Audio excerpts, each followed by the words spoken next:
As more evidence of the mental state of the Germanwings co-pilot emerges, it's becoming clear that the crash was his fault. But that doesn't necessarily mean the airline and its insurance providers will be off the hook financially.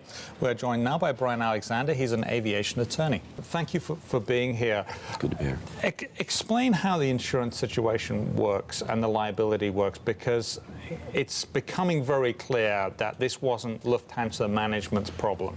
Yeah, it's a little unfortunate to have to talk about these things this early, but it is something that happens very, very quickly in terms of dealing with the claims. And in this particular case, the claims will be managed by the dictates of the Montreal Convention in the first instance.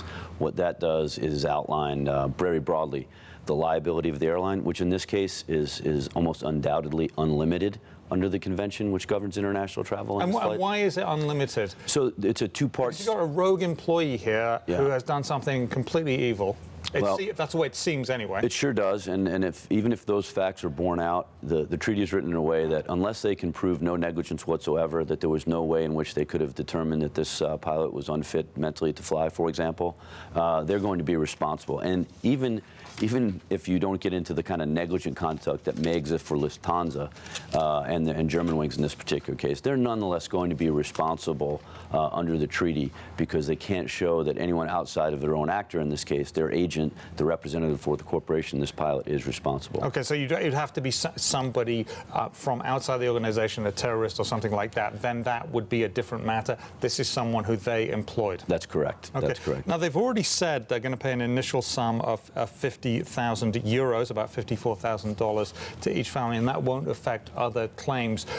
How does one determine the value of a life here? This is a terrible thing to have to even consider. Yeah, you know, Ken Feinberg wrote a great book about the value of life after his experience with the Victims' Compensation Fund following 9/11. And so even here in the States, it's always a very challenging situation.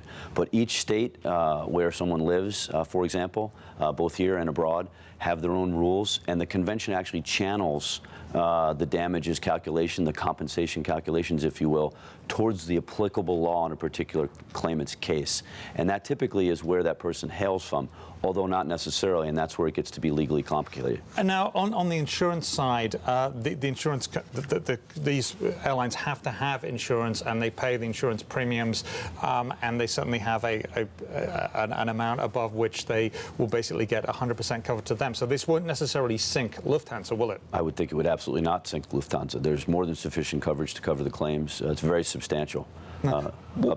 Sorry, go on. I was going to say up towards $1 billion typically on an airplane.